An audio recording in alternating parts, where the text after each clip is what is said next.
Hi, hello, నమస్తే. Welcome to news analysis.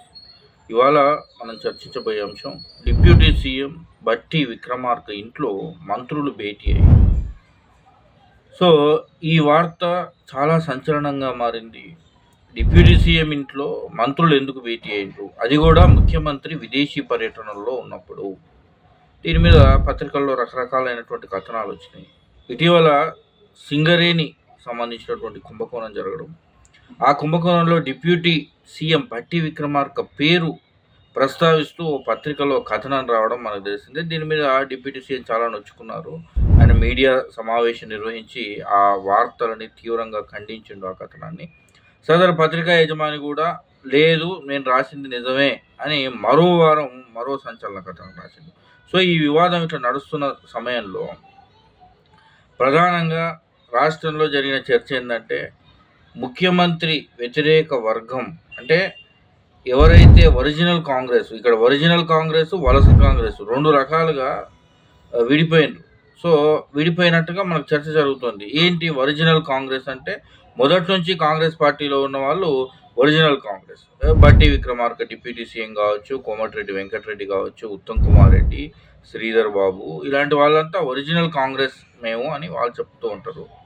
వలస కాంగ్రెస్ ఎవరంటే రేవంత్ రెడ్డి, ఆయన తెలుగుదేశం పార్టీలో నుంచి కాంగ్రెస్లోకి వచ్చింది కాబట్టి ఆయనతో పాటు సీతక్క, ఇంకా ఆయన అనుచరులు ఎవరెవరైతే ఉన్నారో వాళ్ళందరినీ వలస కాంగ్రెస్, ఒరిజినల్ కాంగ్రెస్ అని సోషల్ మీడియాలో వస్తుంటాయి. లేదు కాంగ్రెస్ వాళ్ళు మేమంతా ఒకటే అని వాళ్ళు చెప్పుకుంటుంటారు, అది వేరే చర్చ. కానీ డిప్యూటీ సీఎం మీద ఒక సింగరేణికి సంబంధించినటువంటి కుంభకోణానికి సంబంధించినటువంటి ఆరోపణలు రావడం, ఆ తర్వాత 2-3 రోజులకే ఆయన మంత్రులతో సమావేశం జరపడం, అది కూడా ముఖ్యమంత్రి విదేశీ పర్యటనలో ఉన్నప్పుడు జరపడంతో చర్చ మొదలైంది.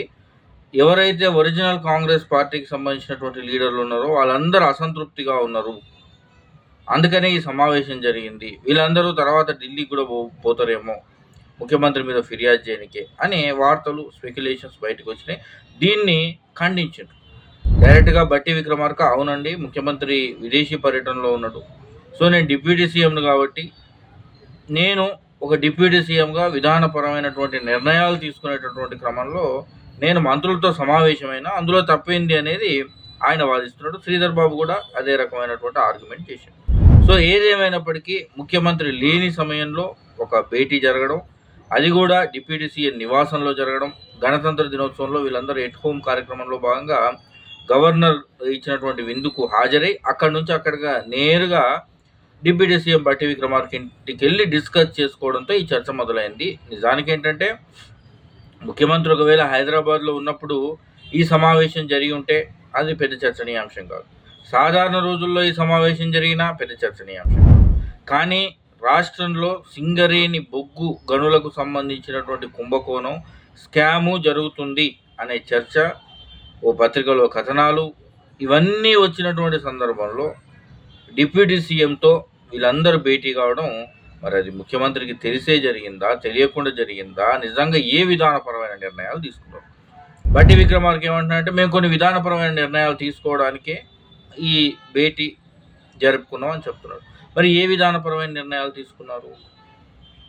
ఆ సమావేశం అనంతరం అది అఫీషియల్గా ఒక అనౌన్స్ చేసి, మేము ఇవాళ డిప్యూటీ సీఎంతో భేటీ కాబోతున్నాం, అందుకు కారణం ఇదే, మేము ఈ విషయాల మీద చర్చించబోతున్నాం, ఇలాంటి విధానపరమైన నిర్ణయాలు తీసుకుంటున్నామని వాళ్ళు కనుక ముందే మీడియాకు వచ్చి చెప్పింటే ఈ చర్చ జరిగేది కాదు. కానీ ఇది కాస్త రహస్యంగా జరిగేసరికి అంత ఒక రకమైనటువంటి గందరగోళం అయితే నెలకొని ఉంది. మరి దీని మీద ముఖ్యమంత్రి విదేశీ పర్యటన ముగించుకొని వచ్చిన తర్వాత మనకు ఒక క్లారిటీ వచ్చే అవకాశం ఉంది. నిజంగానే బట్టి విక్రమార్క అసంతృప్తితో ఉన్నాడా, ఆ విషయం మీదనే తన మీద వచ్చినటువంటి ఆరోపణలు, దాన్ని తీవ్రంగా ప్రభుత్వంలో, ఎందుకంటే డిప్యూటీ సీఎం బట్టి విక్రమార్క మీద తీవ్రమైనటువంటి అవినీతి ఆరోపణలు ఒక పత్రికలో వచ్చినాయి.